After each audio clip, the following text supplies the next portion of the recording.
Hello बच्चों, कल हमने अपनी जो पहली क्लास ली थी विज्ञान की, उसमें हमने पहला पाठ आरंभ किया था भोजन और मानव स्वास्थ्य।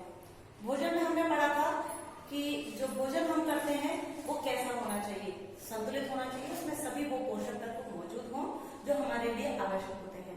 यदि हम संतुलित भोजन नहीं करते हैं और जो भोजन के जो तत्वों में से यदि कोई भोजन तत्व की कमी हो जाती है तो हमारे शरीर में उससे रिलेटेड या उससे संबंधित कुपोषण हो जाता है, जैसे प्रोटीन की कमी से होने वाला रोग, विटामिन की कमी से होने वाले रोग, खनिज लवण की कमी से होने वाले रोग, ये हमने अपने पिछले टॉपिक में पढ़े थे। आज के हम टॉपिक में पढ़ेंगे मानव स्वास्थ्य के लिए जल। अब आप सभी को पता है कि पृथ्वी पर जो जल है लगभग 3/4 भाग पर जल की उपलब्धता है, लेकिन जो उपयोगी जो जल है उसकी मात्रा बहुत कम है, बहुत कम यानी एक सीमित मात्रा में उपयोग है हमारी जिंदगी पर। अब जो भूमिगत जो जल है हमारे लिए उसकी मात्रा सीमित होते हुए भी हम लोग उस जल का सावधानी पूर्वक इस्तेमाल नहीं करते हैं, पानी को व्यर्थ करते हैं, उसका संचय ढंग से नहीं करते हैं, उसको दूषित कर रहे हैं। जो हमारे पास जलीय जो स्रोत है, नदियां हैं, झरने हैं, तालाब है, उनमें भी हम निरंतर गंदगियों को बहा करके उनको भी हम दूषित कर रहे हैं। अब सामान्य तौर पर जो नदियों का, नहरों का जो पानी है उसको हमें दूषित ना करके उसको सुरक्षित रखना हमारी जिम्मेदारी है, यानी जल के अंदर जो गुण मौजूद हैं वो खराब ना हो या वो नष्ट ना हो। सामान्य तौर पर धीरे धीरे करके जो कल कारखाने हैं, घरों से निकलने वाला कचरा है, वो सब धीरे धीरे करके भूमि में उपस्थित सभी जो जमीन के अंदर जो भूमिगत जल है उसको भी दूषित करते जा रहे हैं। अब जल के अंदर सामान्य तौर पर बहुत सारे प्राकृतिक तत्व मौजूद होते हैं जो हमारे लिए आवश्यक हैं, और हमने जब कल पढ़ाया था तो आपको ये भी बताया था कि जल हमारे जीवन के लिए अत्यंत आवश्यक है। अगर हम ये कहें कि जल ही जीवन है तो अतिशयोक्ति नहीं होगी। क्यों? क्योंकि हमारे शरीर के अंदर होने वाली सभी उपापचय क्रियाएं यानी मेटाबॉलिक जितनी भी कैपेसिटी होती है या जो काम कार्य होते हैं, उपापचय क्रियाएं जितनी भी होती हैं वो सब इसी में संपन्न होती है। उपापचय क्रिया, यदि आप सोचो कि यदि आप भोजन जो ग्रहण करते हो, यदि जल उसको पर्याप्त मात्रा में नहीं मिलेगा तो भोजन का संपूर्ण रूप से पाचन नहीं होगा। शरीर के अंदर होने वाली समस्त क्रियाएं सब जल के द्वारा ही संपन्न होती है।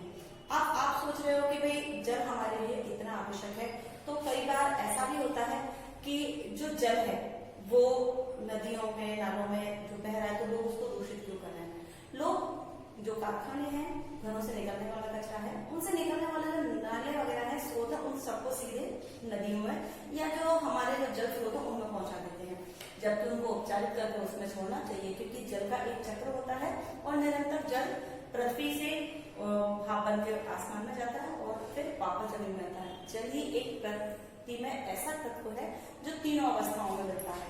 तीनों अवस्थाओं में, ठोस में भी मिलता है, द्रव में भी मिलता है और गैसीय अवस्था में भी मिलता है। आपको पता है कि जल की ठोस अवस्था बर्फ के रूप में होती है, द्रव अवस्था जल के रूप में होती है और गैस अवस्था किसमें होती है? वाष्प के रूप में। यानी इन तीनों ही रूपों में ये जल मिलता है। अब बारी आती है जल इतना उपयोगी है तो हम जल को कितना सेवन करें? जल हमारे लिए अत्यंत आवश्यक है, इसलिए जो डॉक्टर वगैरह हैं वो भी ये सलाह देते हैं कि एक स्वस्थ व्यक्ति को दिन में कम से कम 8 से 10 गिलास तक पानी पीना चाहिए। 8 से 10 गिलास, 8 से 10 गिलास इसलिए पीना चाहिए जिससे हमारे शरीर की सभी जो उपापचय क्रिया है, भोजन के पाचन की है, वो कंप्लीट हो सके। एक और मैं जरूरी बात बताऊंगी आपको कि उपापचय क्रिया के साथ साथ जो जल है वो हमारे शरीर से जो अनावश्यक और जो हानिकारक पदार्थ होते हैं उनको भी पसीने के रूप में बाहर निकाल देता है, या शरीर के अंदर जितने भी जो हानिकारक रासायनिक पदार्थ होते हैं वो जल के साथ घुल करके शरीर से बाहर निष्कासित हो जाते हैं, उत्सर्जन के रूप में या फिर पसीने के रूप में। अब पसीने से, त्वचा से जो पसीना निकलता है, कभी आपने देखा होगा उसमें जो खनिज लवण होते हैं वो मौजूद होते हैं। शरीर से जो हमारा उत्सर्जन तंत्र से जो मूत्र निकलता है उसके अंदर भी बहुत सारे ऐसे अनावश्यक हानिकारक पदार्थ मौजूद होते हैं जो शरीर से बाहर निकाल जाते हैं। अब जब पानी इतना ही जरूरी है तो उस पानी के गुण क्या क्या होने चाहिए? अब सामान्य तौर पर आपको पता है जो पानी है वो कैसा होना चाहिए? साफ और स्वच्छ। साफ और स्वच्छ का मतलब है कि ऐसा पानी जिनमें उपयोगी लवण या खनिज तत्व मौजूद हो, साफ हो और स्वच्छ भी हो। ठीक है। दूसरा, इसका जो पीएच है वो संतुलित हो, संतुलित पीएच होना चाहिए। ठीक है। तीसरा जो पॉइंट है वो है इसके अंदर उपयोगी खनिज लवण या कार्बनिक पदार्थ, उपयोगी खनिज लवण या अकार्बनिक पदार्थ इसके अंदर मौजूद होंगे। ठीक है। वो जल हमारे लिए कैसा है, उपयोगी है, यानी वही जल हमें लाभ प्राप्त कर सकता है। नहीं तो अगर हम जल तो सभी जगह मिलता है और किसी भी जल को पी लो, कोई सामान्य सी बात है, लेकिन अगर हम साफ स्वच्छ संतुलित पीएच वाला और उपयोगी खनिज लवण युक्त जल पिएंगे तो हमारे स्वास्थ्य क्या इस पर सही प्रभाव पड़ेगा। लेकिन अगर हम दूषित जल का सेवन करेंगे तो दूषित जल का सेवन करने से हमारी पाचन क्रियाएं प्रभावित होंगी, हमारे शरीर के अंदर की जो विभिन्न क्रियाएं वो भी प्रभावित होंगी, साथ ही साथ हमारे शरीर के में कई सारे रोग भी उत्पन्न हो सकते हैं। अब रोग आप देखो, यदि आप दूषित जल का सेवन करते हो तो इससे आपको अपच हो सकती है। ठीक है। आपको डायरिया भी हो सकता है। ठीक है। पेचिस भी हो सकती है। अब ऐसे बहुत सारे रोग हैं जो हम दूषित जल के कारण हमारे शरीर में हो सकते हैं। अब आपको पता है जो दूषित जल है उससे और रोग होता है जो बहुत ही प्रभावित करता है शरीर को, वो है हेपेटाइटिस, हेपेटाइटिस बी। ये दूषित जल के सेवन करने से होता है। अब हेपेटाइटिस से बचने के लिए आवश्यक है कि हम साफ सुथरे जल का सेवन करें, स्वच्छ जल का सेवन करें। साथ के साथ जो जल है उसमें इस बात का भी ध्यान रखें कि उसमें उसका जो पीएच है वो संतुलित हो और उपयोगी खनिज लवण मौजूद हो।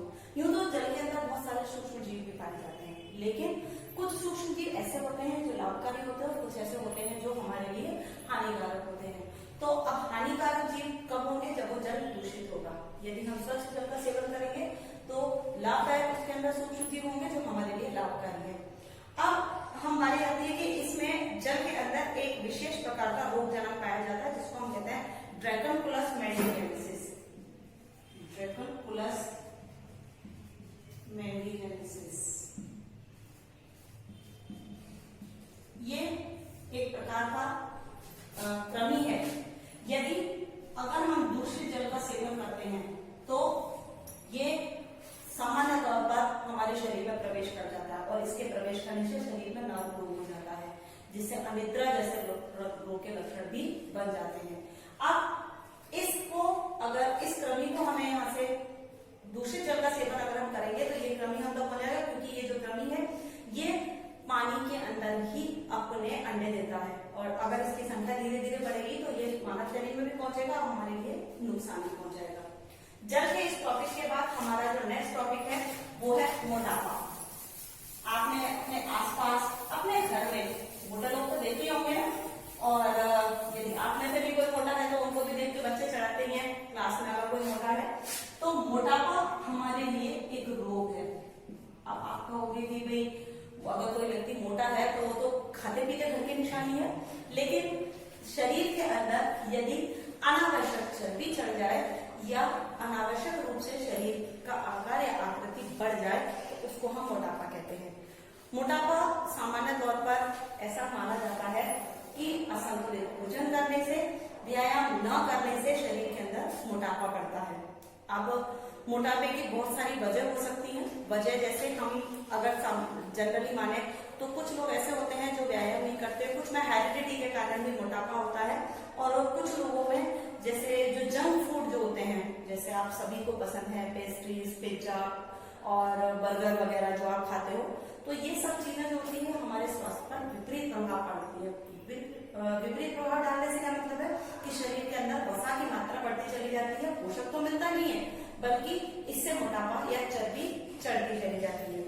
शरीर का जो भार है सूचकांक मानव शरीर की लंबाई और इसके अनुपात में होता है, और सामान्य व्यक्ति की जो लंबाई है वो 25 सेंटीमीटर किलोग्राम मीटर स्क्वायर के लगभग होनी चाहिए।